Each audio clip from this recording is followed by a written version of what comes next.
YT Productions.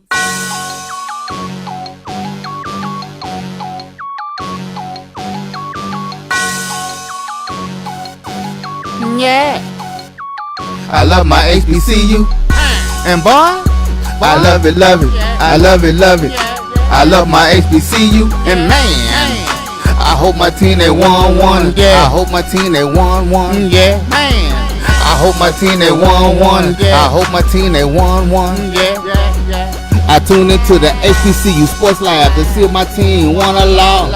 If they lost, I'm quiet as a mouse. But if they won, keep tab. I'ma do the dab, yeah. Dr. Cavil, he know what he be talking about. Mike and Charles, they know what they be talking about. They compress the analytic data with this hip hop. If you know them like I know them, they gon' tell you if your team, if they won or lost, and who the ball. So listen to Professor, yes sir, and pay attention, cause he gon' teach a lesson. And you gon' learn today, how your team they play, how they play, boy, you gon' learn today, how your team they play, how they play, yeah. We represent that swag, that MEAC, and let me say, what's up to Tennessee, stay, tune into the HBCU Sports Lab with Dr. Bill, Mike and Charles.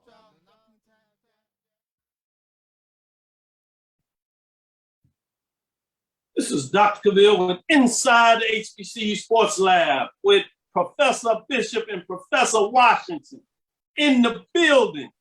I want to say welcome to episode 163 of Inside the HBCU Sports Lab radio show and podcast, the show that's covering the sporting HBCU diaspora, all things HBCU sports from the institutions large and small, from NAIA to the NCAA. We share insights and information on the HBCU sports culture, HBCU athletic aesthetics to facilitate the story of HBCU athletic program in the business of HBCU sports. I'm your host, Dr. Cavil, along with my co-host, Professor Washington and Professor Bishop.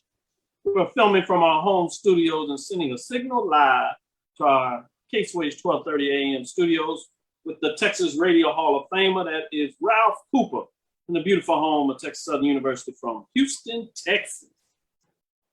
Got your golf blazers on. That must mean we're going to tee it up. We must have a big one on today. Let's get it done. Let me say, Charles, how you doing? Doing well, Doc. Looking forward to it. We're about 30-some-odd days, a little less than 30-some-odd days in some cases, from getting the season on. So looking forward to it. No doubt about it. How you doing, Mike? Oh, not bad at all, Doc. Glad to be back in the lab. As CB put it, it's about 30 plus days left. Let the prognostication continue. Let the haters speak. Let us continue to marinate on those words and move forward and get closer to this much anticipated football season. Glad to be here though, back with my boys. Man, and Mike dropping it like that today. I see it. I feel it. Today's show will be a good one as we will be interviewing Mr. Samuel L. Polk, that's Brother Polk, about his book, I Only Have an Hour. And look at Mississippi through the lens of a Black college cultural framework. And of course, we will discuss the latest HBCU news and sports. We'll start out with some of that first as we get going. With that being said, I'm going to jump off into this, get your thoughts on this. I thought it was so cool for North Carolina A&T, Trevor Stewart becomes the first HBCU athlete to medal in the 2020 Olympics from HBCUsports.com.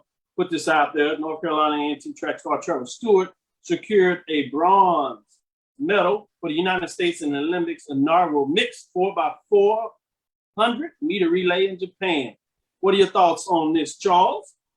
Yeah, really exciting. I mean, when you take a look at what North Carolina A&T track has done over the past few years for them to put their name out there on the international stage. This is huge for HBCUs, huge for North Carolina A&T's program. So kudos to Trevor Stewart for getting it done. No doubt about it. Mike, what are your thoughts? Oh, I concur with my guy CB. This is huge for North Carolina A&T, but they've been up there at the top of the apex for HBCU track and field. But with this latest Olympic trials and this latest NCAA finals, man, they've kind of ascended to the upper regions. And so this chapter is not finished. So he still has to join Mr. Ross Jr. and they have another event coming up. But this has done huge things for HBCU track and field, not just only North Carolina A&T. You have a few others that have still had their opportunities to shine. So exactly. Let me jump in here and give some love to the lecture listeners out there in the lab, ready for it. Let's see, Charles went off on the last show. He went into the Lyceum mode. I was like, man, who is Professor Bishop? I was like, all right, okay, I see you. Let me give a shout out to the folks out there talking about lecture time. Michael Ford, Chuck Hunt, Kay Johnson in the building. We got Kay Johnson doing a shout out for us. We appreciate it. Troy Coleman is in the house talking about A&T 30 days. Witness the magic that will be North Carolina A&T State University Aggies football. Hashtag watch us work. I like that. Nice job. Nice job. Troy, I see you putting in that work yourself. Jerome G. Sutton says he got the 2 eyeballs with the snake on the loose. Rattler Mania is in the building. Ricky Burden, we in the lab, ready for the lab. Yes. Karen Griffin said lab time. No doubt about it. We got Wendy Jenkins Bishop talking about I saw her other Kay Johnson. I like that. Sorority love in the building. High lab fanatics. Yes, let's get it in there. Lab fanatics getting it done. Barry Williams showing us some love. Big time SU alumni in the house. Big time booster as well. Reggie Boston, he gonna always represent nothing but that CIAA is in the house. I saw what you put up there with Luke, Reggie. That was great information about the MEAC. We'll get in a little bit about there as well before we dig deeper in terms of poll rankings are released today. Yes, I just teased that out there a little bit. Top 10 poll rankings. We might have some time to give you that. We'll see you in the second half of the show after we get this great interview. Demetrius Gaywood is in the house. Awesome. Congratulations to Gaywood, McNeese State, putting in their work. Good evening, professors from Baton Rouge and Go Jags. No doubt about it. That's Chad Cooper. Keep it coming. We'll give you some shout outs before we turn it off. Keep the conversation. You know how we do it in the lab. We bring it, you all discuss it, break it down. If you need something, you want something, put it up there and let us know your thoughts on all things HBCU sports, because that's what we do. With that being said, you had the MEAC Media Day. You got some love for some folks out there. Before we get into that, Charles, you have some updates, some thoughts that you wanted to share get off your chest today? Yeah, well, we're going to talk plenty of football, no doubt about it, but let me sneak in a little bit of golf. Willie Mack III, he wins the Billy Horschel APGA Invitational, Bethune-Cookman alumnus, and did a tremendous job this past weekend. Shot a -6 for the tournament, earning the top prize of $25,000 in the process. The $80,000 purse this week was the largest in the APGA Tour history. So 2-day wire-to-wire deal for Willie Mack III, as he has been one of the more successful golfers on the APGA Tour. So kudos. Shout out to Bethune-Cookman. Willie Mack getting it done. No doubt about it. I knew you wanted a little bit of that. I said that over when I seen it. You saw you smiling through the phone. I said, look at it. I like to see that. That was good stuff. Getting it done for Bethune-Cookman, representing on the golf course for HBCUs. Mike, you got some news out there on the basketball side of things? No, yes, actually, I do on the basketball side of things. But I don't know if you've heard. Maybe you haven't, but there is a new classic out there, and it is the Chris Paul Tip-Off Classic. So that is coming up. I have the dates. Trying to look forward to the dates as well. The SIAC has kind of an announcement as well with Nike. I'm trying to slip in two in there because you don't give me much time. So before I get to that, that was my thing, the Chris Paul tip-off, but SIAC and ESPN announced a multi-year sports agreement as well. So I wanted to make sure I know we talk about the SWAC and the MEAC, but the announcement came out that they've announced that they've reached a multi-year sports agreement. So that will feature SIAC football and basketball games through 2027. And that's the Southern Intercollegiate Athletic Conference. So beginning in the fall of 2021, ESPN will feature at least 22 football games across ESPNU and ESPNU Plus, including the SIAC Football Championship. So in addition, the ESPN platform will have the exclusive rights to all men's and women's basketball championship preliminary rounds on ESPN Plus and the SIAC men's and women's basketball championship. So tremendous relationship there. ESPN is already set to showcase the SIAC Week 1 contest 2021 college football season with the inaugural Red Tails Classic, a college event between guess who? Yep, Tuskegee and Fort Valley. So, and that there's a little bit of history there because you have Tuskegee, home of the Tuskegee Airmen, but you have Fort Valley, and you're like, what do they have with the Red Tail Class? Well, Tuskegee is about 30 minutes from Warner Robins Air Force Base. There is a museum there that features one of the best exhibits of the Tuskegee Airmen. So the fact that they're playing there brings kind of a little historical perspective as well to that inaugural contest. So looking forward to that. So the announcement, many of you have heard it, but I wanted to give kudos to that. My wife also gave me a little nudge. You better mention that. So, because she's from Warner Robins, her dad teaches at Fort Valley. So I had some familial, basically encouragement to mention that first. So I apologize, but I had to mention that first, or I wasn't gonna eat tonight. Professor Bishop, did he just squeeze like all that in? Hey, that was so smooth. I love the way you snuck that in there. Way to go, Mike. I always get kudos at home, man. You can't. You gotta do that, baby. That was pretty nice. I was like, did he really do it? Just kidding.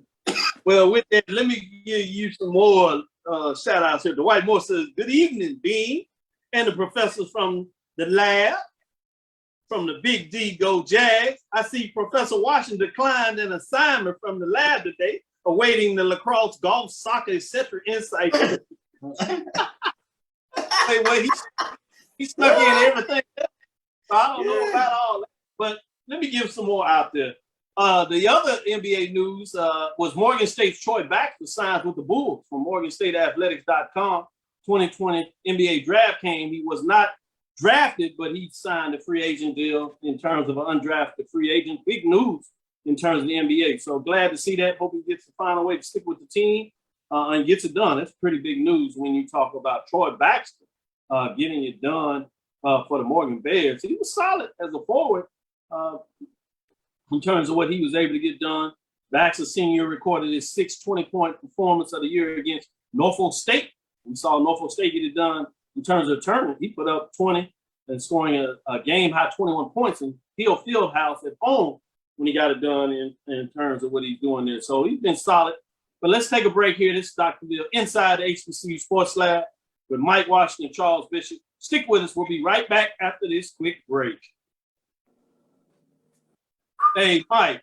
You're looking for the latest information on Southern University sports, the Southwestern Athletic Conference, and HBCU athletics. There's only one place to go. Tune in to the Carlos Brown Show, exclusively on the Black College Sports Network.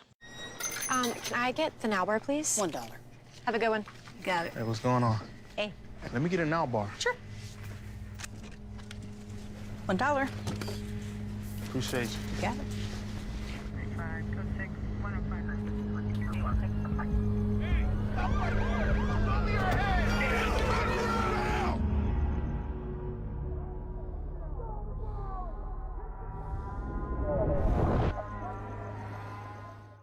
Thank you guys for what you do for HBCU athletics. This is a fantastic avenue for all of us. This is our ESPN, so we love what you guys do. Brian, AD, Roy, all you guys at BCSN. We really appreciate what it is that you guys do for us.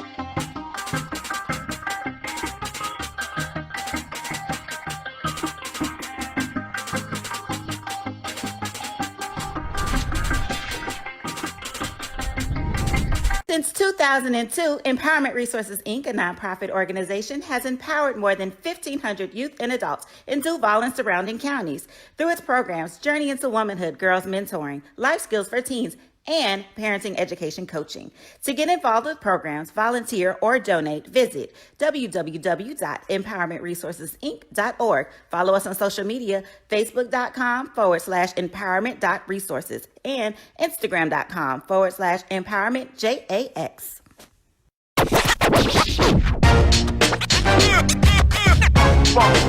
It's like a loot machine. All around town, people trying to get down.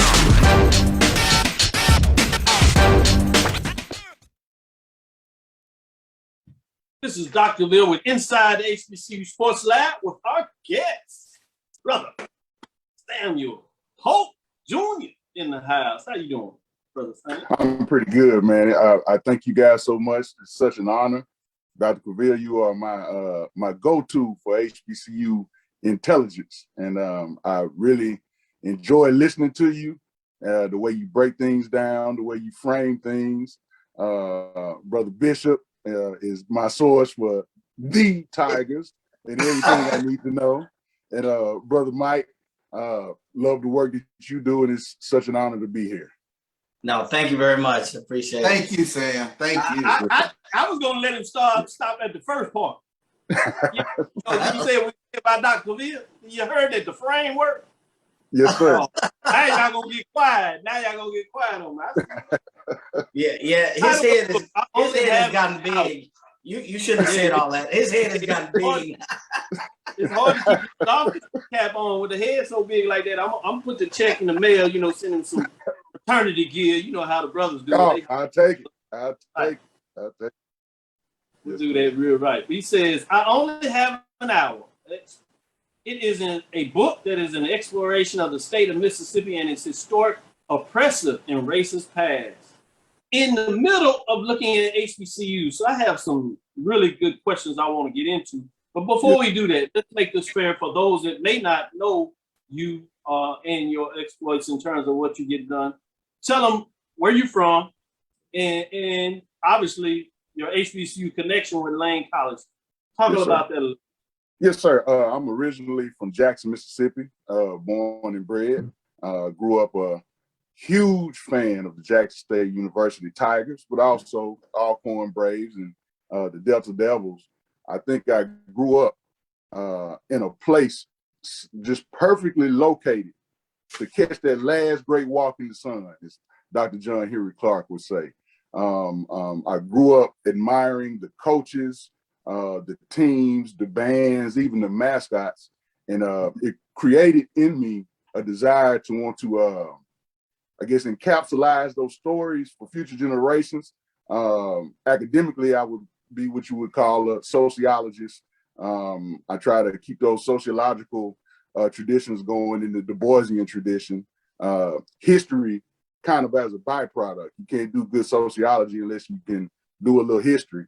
Found myself in another Jackson, Tennessee, where I got to play for the Lane College Dragons. And that was a pleasure to play against some of those teams that I watched growing up, namely the Delta Devils. That was something else, and Texas Southern as well. And what I tried to do is try to correct history, tell a good story so that people be intrigued and listen, and try to get as many of our legacies, our memories, our histories that will die with us if we don't keep them, preserve them, and tell them to future generations. I have a podcast called the Melanated Power Hour, where we focus mainly on diasporic history, and that's anywhere that Black people are, whatever they're into. We want to tell those stories of brilliance and excellence. Also, not so much the good stuff, because you got to study that as well. But I would consider myself an activist, a writer, and pretty much that's what I do. And it's a labor of love.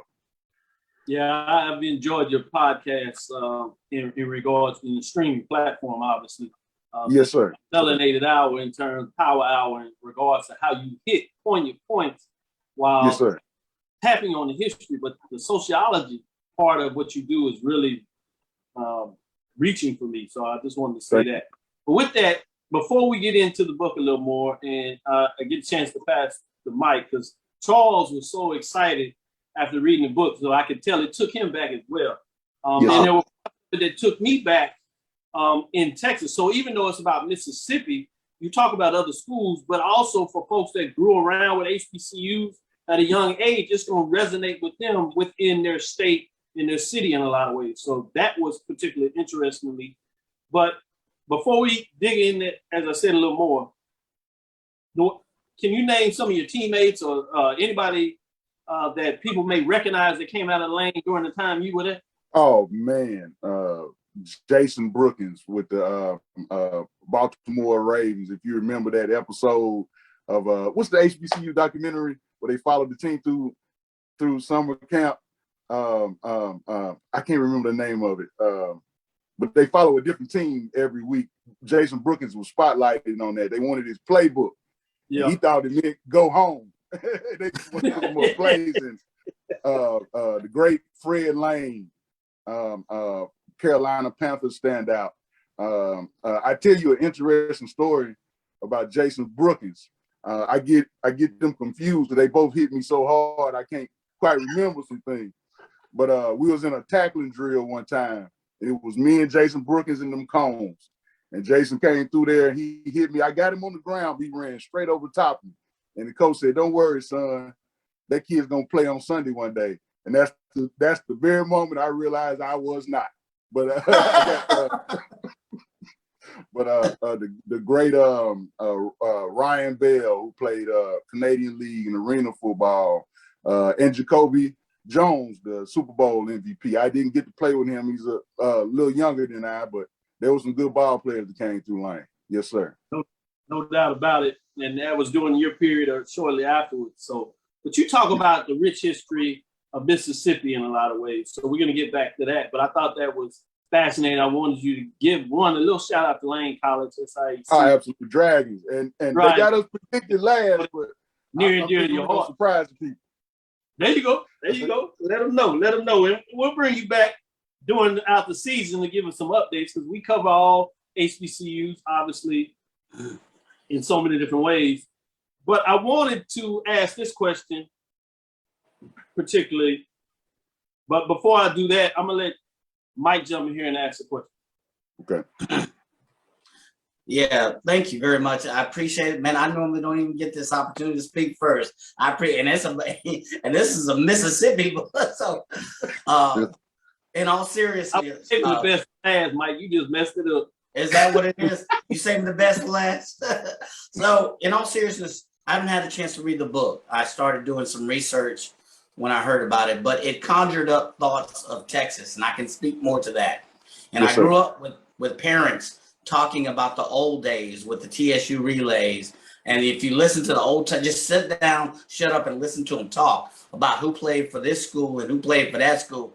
This conjured up thoughts. So let me ask you, when you thought of this book, it's kind of like that movie Brown Sugar, where I don't know if you've seen it. They asked the question, mm-hmm. So when did you fall in love with hip hop? So let me ask you, when did you first fall in love with this history? What moments conjure up, and when did you think of this book? At what point and what moments came to the forefront? Because this is incredible. Yes, sir.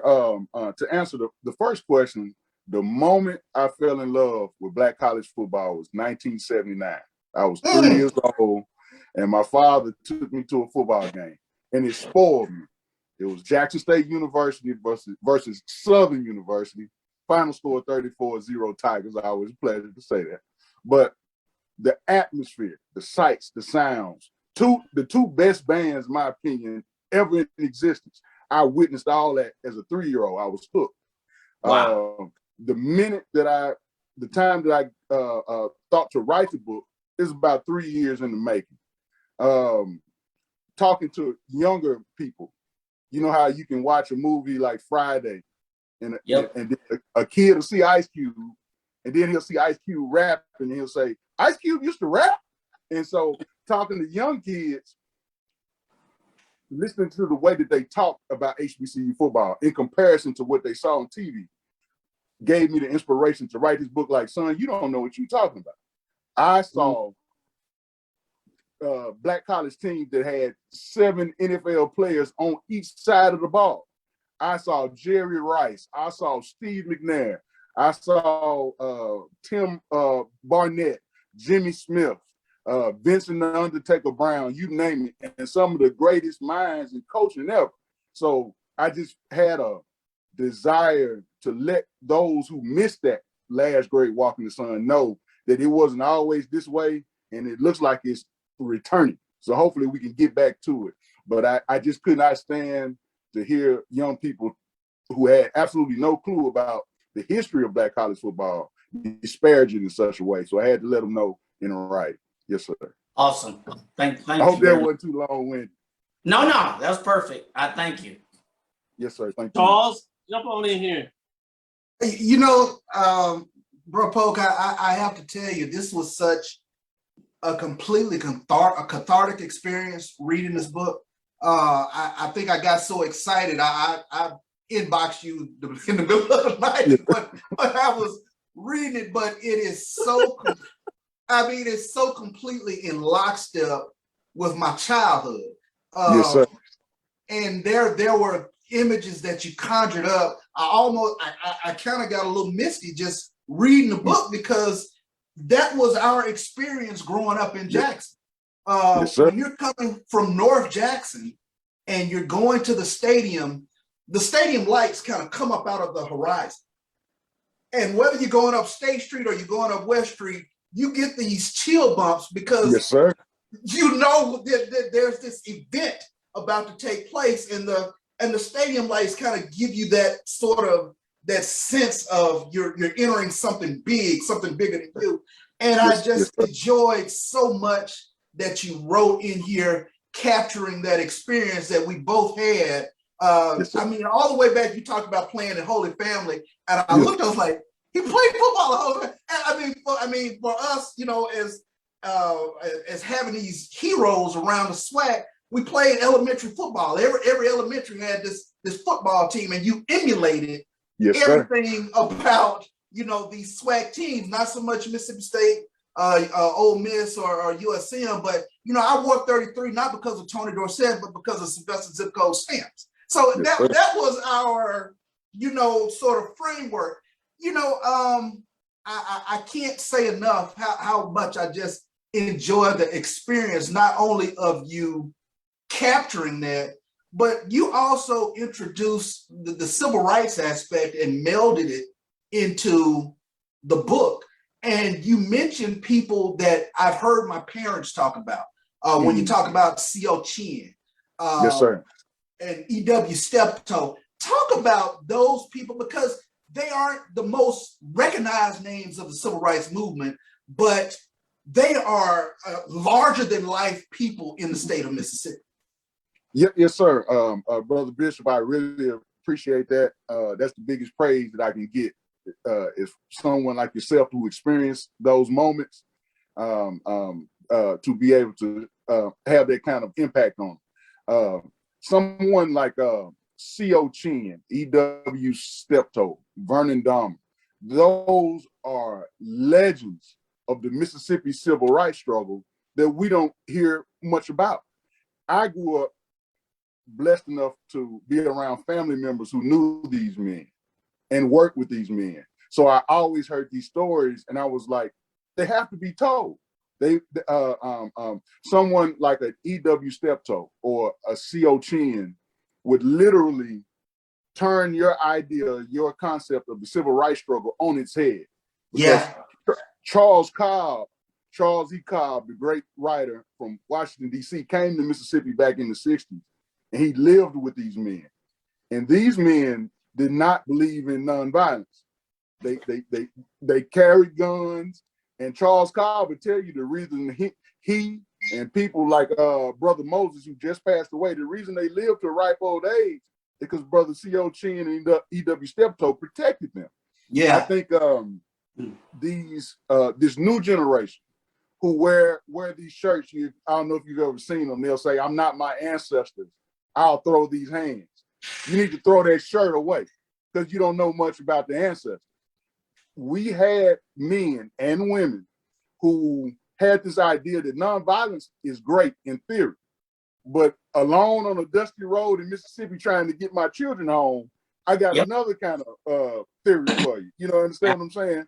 And when you hear, when I would be told by my grandfather about men like Medgar Evers and Charles Evers, he would always end it with, you know, he played for Alcorn, don't you? Or they will be talking about Vernon Dahman, and they say, you know, he was at the Alcorn games, man. The two pillars of Black history, HBCU sports, HBCUs in general, and our civil rights struggle. With me, there was never a separation. They were always meshed together. I remember Brother Bishop sitting in Memorial Stadium watching a football game, and an older gentleman that my father knew would be telling me about, he remembered when W.C. Gordon challenged the system going to register to vote. And they gave him some kind of test where he had to count, guess how many jelly beans was in the jar. And he failed, and he had the courage to come back with his wife, and he just kept coming until they gave him a registration card. These are not only the football game, but the history of our past, our great past, as African Americans, specifically, not just specifically in Mississippi, but all over the South, was a story that I wanted to juxtapose together, meaning that we can chew bubble gum and walk at the same time. I could get this story out to young people about the greatness of our football past, like 1967, Jackson State having 11 players drafted once. Unheard of, right? Yeah. And tell the story of Charles Evers, who was a standout center at Alcorn, and his younger brother Medgar, who was a heck of a halfback. And how many, even people who have heard of Medgar Evers, how many of them knew he played HBCU football? So this was a story I thought needed to be told, and I just hope people got what I was trying to do. And I hope it's received well. Oh man, I tell you, I was so excited and moved reading so much about it. And you make a great point in this book, because growing up, and I talk about this all the time. I say it's kind of a Shangri-La sort of childhood, but we had Jackson State, Alcorn, and Mississippi Valley, and you talk about that last great walk in the sun. We really didn't turn our attention towards Mississippi State or Ole Miss. No. So, you know, for all of us growing up, those were our teams. Absolutely. And it was, you know, those were our heroes. I mean, I wanted to be Larry Cowan. The Sylvester Zip Coast. You mentioned the 1987 Jackson State linebackers. Ooh. Oh my God! I mean, those were, Black masculinity. It was just so much in it. I just get so excited even talking about the book. So yes, sir. I love it. Yes, sir. The way you frame that, the Black masculinity and the Black college cultural framework, taking it in there.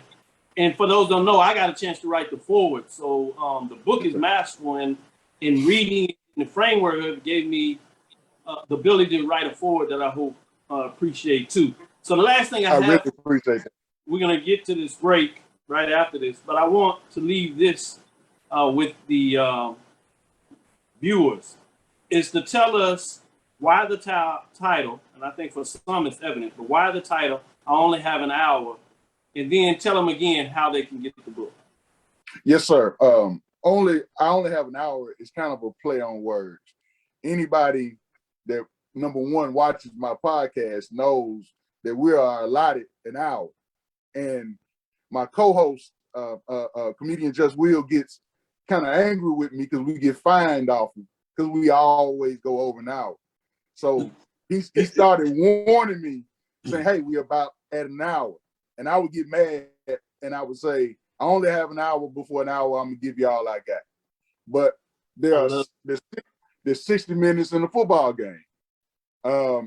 You can sit in the barbershop for 60 minutes around those old Black gentlemen and get 6 years worth of history lessons. So I only have an hour is just something that me and my cohorts always banter around. Polk, you only got an hour. So that's where that came from. The book can be found on Amazon Books.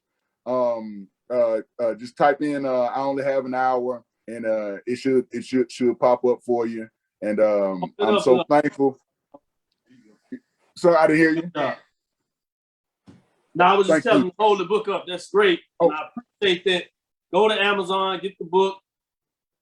And I certainly need to make sure when we catch up that you sign mine. I have the book, excited about that. We'll be right back after this break. I hope you enjoyed our interview with Brother Samuel L. Polk with the book, I Only Have an Hour. This is Dr. Cavil with Inside HBCU Sports Lab with Mike Washington and Charles Bishop. Stick with us. We'll be right back after this break. This is Carlos Brown, letting you know that we're on the move. You can now catch the Carlos Brown Show beginning this July on the Black College Sports Network each and every Saturday from 11 to 1 Eastern Time. That's 10 to 12 Central Time. Same time, new place.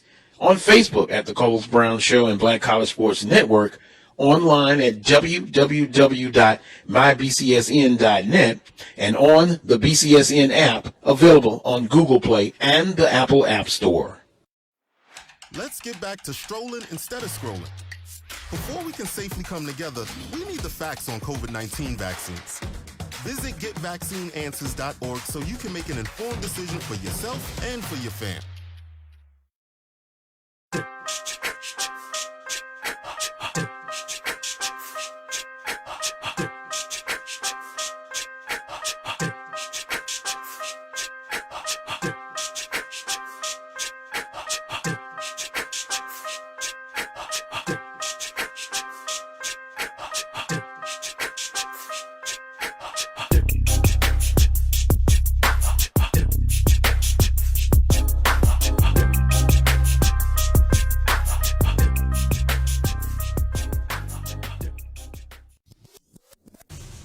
Follow the Black College Sports Network on social media at MyBCSN1, the number 1, on Facebook, Instagram, and Twitter at MyBCSN1.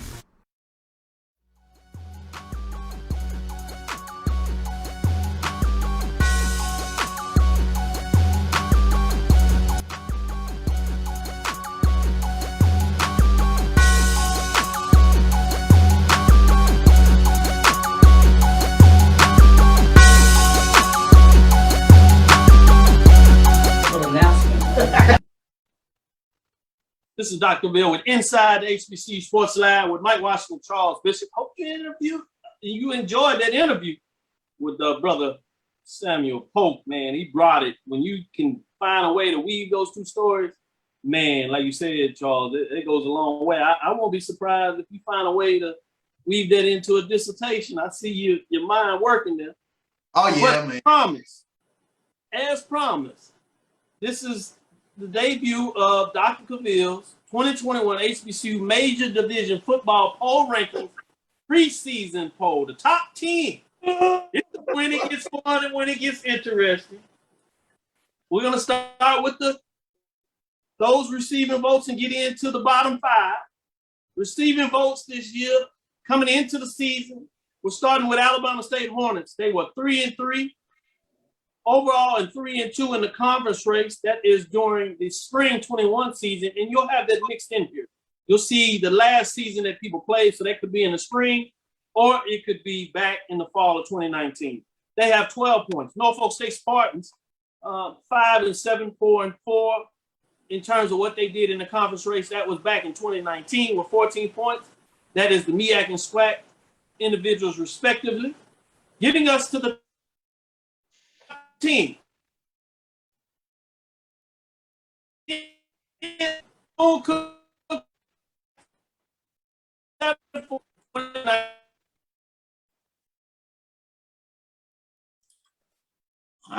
Look. Yeah, it looks like we got to get Dr. Bill back up real quick. Yeah. Okay, Doc, can you go back to it? We kind of lost you real quick. Yeah, you froze up for a second. All right, for the receiving the votes, we just had Alabama State Hornets 3-3, 3-2, as they were in 2021.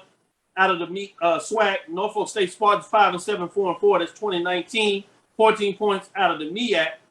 And so remember, this poll will look at the last time teams played. So that could be the spring of 2021, or the fall of 2019. So you'll have a mix between that. So debuting in terms of number 10 this week in the poll rankings, episode 163, we had preseason wise number 10, Bethune-Cookman Wildcats 7-4, 5-3 in the conference. Last time they were part of the MEAC, that is 2019, 15 points. As you see them, number 10, bringing us to number 9. Prairie View A&M Panthers sit at 2-1. That was both overall in the conference as they played no conference games in the spring, 2021, 16 points. Bringing us to number 8, that is Jackson State Tigers, 4-3, 3-2 in terms of the conference ranking, and that was the spring of 21, 23 points. Bringing us to number 7, South Carolina State Bulldogs out of the MEAC were 3-1 overall as they played 4 games this spring, 2021, 41 points. Bringing us to the last one of the bottom 5 is number 6. Alcorn State Braves sit at 9-4, 6-1, one first place vote. This is back their record from 2019 out of the SWAC. So that will do it for the bottom 5 of Doctorville's top 10 poll ranking. Before we get into the top 5, I want to go with you, Charles, with that funny looking face. What are your thoughts in terms of the teams in the preseason poll rankings? Those bottom 10 teams, 6 through 10, Bethune-Cookman, Prairie View, Jackson State, South Carolina State, and Alcorn State, 10 through 6, in that chronological order. What are your thoughts, Charles? Dr. Miller, it's fair. I think when you take a look at the spring rank, Alcorn at 6. I know my phone is about to take a hit with that because the Alcorn Brave fanatics don't want to hear nothing about being in the bottom tier of anything in terms of a poll when they got 2019 SWAC Offensive Player of the Year and Felix Harper and you Charles Pringle and Nico Duffy coming back. I think the Braves are going to be right there in the mix of everything. Got a chip on their shoulder. Folks joking about them opting out and this, that, and the other. The Braves could be a little bit of a scary team, and we get to see them off the bat with the MEAC SWAC Challenge taking on North Carolina Central. So they're going to have a lot to prove, and they can't wait to take on this 2021 fall season. Great point. Remember, they finished 3rd in the end of the ranking after the loss to North Carolina A&T, and FAMU jumped over them. North Carolina A&T was number 1. So they have some work to do. They did not end the season well when 2019 last played, as they lost and got blown out by North Carolina. It did not play in the spring. So all those things are to be considered. You got to show it on the field. And the last time they got the chance to be on the field, it didn't end too well. With that, let me go to Mike. What are your thoughts? Yeah, I'm just going to call it like I see it, Doc. That number 6, it needs to be in the top 5. I don't care what you say. I don't care. Let me read off a couple of things. You know who the 2014 SWAC champion was? Oh, Alcorn State. Who's 2015? Oh, Alcorn State. Skipped a few years. Who was 2018? Alcorn State. Who was 20? Alcorn State. Who was spring 2021? Alabama A&M. Alcorn State not played. What does that tell you? They have a fervent, perpetual propensity for reloading. That's a little old 50-cent term. I'll tell you about it later. But that tells me they can reload. They have a chip on their shoulder. They're picked by the SWAC to be at the top. They have Felix Harper coming back. I'm telling you, them at number 6, outside of the number 5, that's the only one I have a concern with. Now, I'm sure that this show, or you, or CB, will be hit up in all of your social media outlets about that one. That's all I'm going to say. I'll leave it right there. I love it. I love it. Great point. We're going to take this quick break. We'll take this quick break. We'll come back with the top 5. You'll get to tell me about your top 5 and what you thought after I debut them. Then it sounds like both of you will be able to tell me who you're kicking out of the top 5 to allow Alcorn State to jump in the top 5. How about that? So stick with us. This is Dr. Bill inside HBCU Sports Lab with Mike Washington, Charles Bishop, Professor Washington, as they seem to want to teach me right now. We'll see what people say. But with that, stick with us. We'll be right back after this last break, heading into the fourth quarter. Top 5. This is Brian Fulford. AD Drew and I are co-hosts of the BCSN Sports Wrap. We talk about all things related to HBCU athletics. From the games, teams, coaches, and fan interest stories, we cover it all. You can find our shows on Facebook at BCSN Sports Wrap, YouTube at MyJBN Online, and everywhere you listen to podcasts like Anchor, Spotify, Google, and Apple Podcasts. You can also find the show on the Jericho Broadcast Network's app. Make sure to download. We look forward to you joining the conversation and being a part of the show. True Black Essentials is a retail opportunity to bring Black businesses under one roof, where every product on every shelf in every aisle will be Black owned and Black produced by people all over the world. Statistics show that the $1.3 trillion of spending power that we have as Black people can easily be turned into each Black person having $2 billion if we were to shop Black for 2 years. So True Black Essentials will launch an e-commerce store on November 1st, 2020, but we will open up brick and mortar stores in Atlanta, New Orleans, Charlotte, Houston, and Jacksonville, with the very first store opening in Atlanta, June 19, 2021.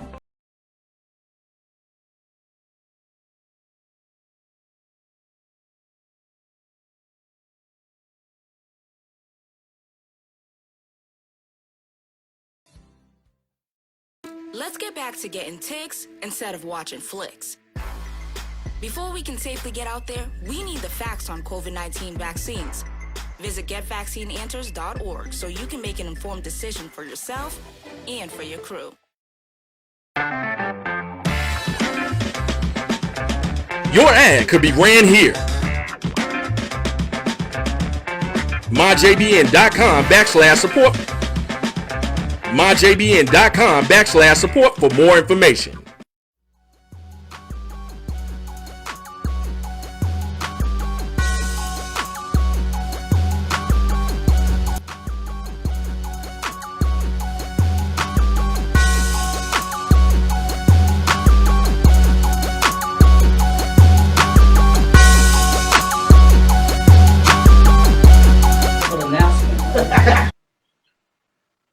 This is Dr. Cavil inside the HBCU Sports Lab. I love it.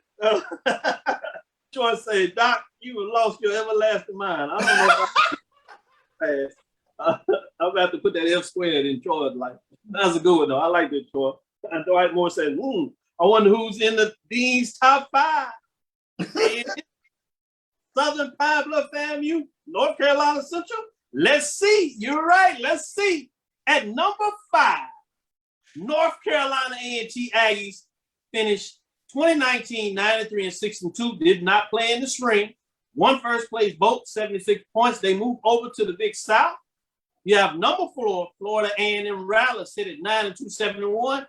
Last played in 2019. Won first place vote, 82 points. They move over to the SWAC. At number 3, you have Southern Jaguars. Finished the spring at 5-1. Overall, 4-1. 2 first place votes, 97 points. They were defeated, and their only loss was to the number 2 ranked team, Arkansas at Pine Bluff. The Golden Lions set at 4-1, 4-0 overall, 20-21 was their record. Played for a SWAC championship and lost with 2 first place votes to the number 1 ranked team coming into the preseason. Alabama A&M Bulldogs earned the number 1 ranking in the postseason as they finished Black College National Champ spring of 21, finished with the SWAC championship. Alabama A&M Bulldogs were undefeated, 5-0 overall, 3-0 in terms of what they did in the conference race. 21-21, 5 first place votes, 112 points. They come in the preseason ranked number 1. Before you tell me who you kick out, I'm going to stick with you, Mike, and then go to Charles since I started with Charles last time. Mike, before you tell me who you put out, tell me first, what do you think about the top 5 programs? Do you agree with the number 1 team? No, I have FAMU at number 1. Absolutely. Yes, indeed. They are loaded. The only question you have is quarterback, and they've made a couple of picks. I have Alabama A&M at number 2. You can flip it however you want to. If you're asking me what team I pull out, it's Arkansas Pine Bluff. No, don't tell me who you pull out. Oh. That little team, little team. So- Too fast. So Mike got the speed trap on today, man. He wanted to give everything out. We're going to give the Mike back to you. All right. Well, let me shut up. I'm sorry. This is dialogue. You get to talk. Let me go to Charles. Top 5. What do you think about the top 5? And do you agree with the number 1 team, Charles, Professor Bishop? Professor Washington said, no way. He's going with FAMU as number 1. What does Professor Bishop say? No, I think North Carolina A&T continues to be North Carolina A&T until they're not North Carolina A&T. They are the bullies, if you will, of the HBCU sporting world. They would have been my number 1. Shout out Lonnie Shaw. I know you sitting around watching and you agreeing with me on that. But Troy as well.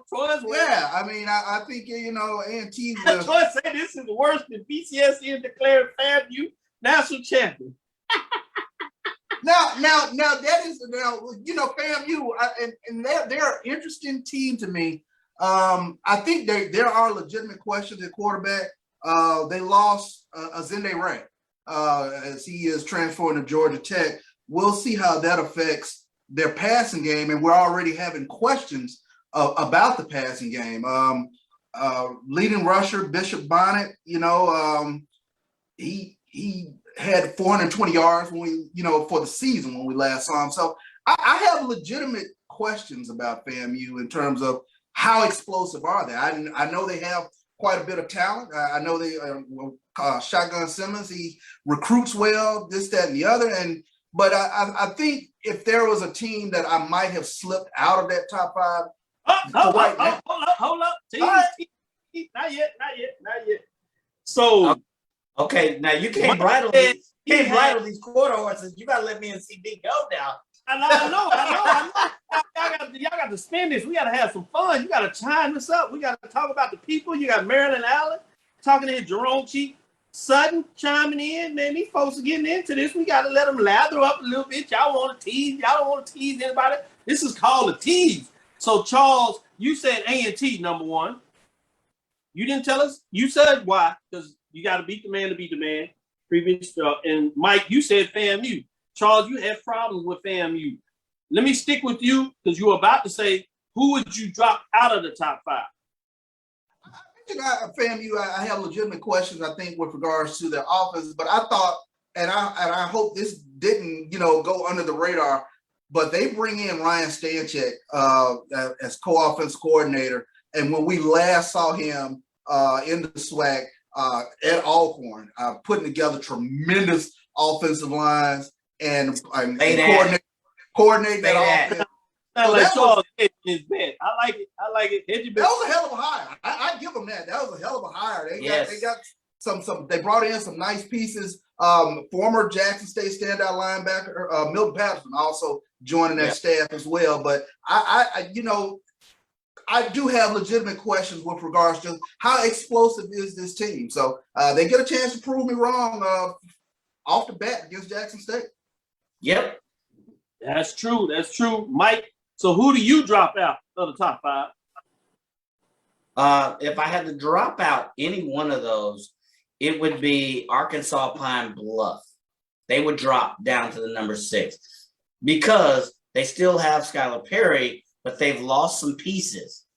They'll still be competitive, but in terms of what I know Alcorn State can do, they should be in the top 5, and I would drop out Pine Bluff.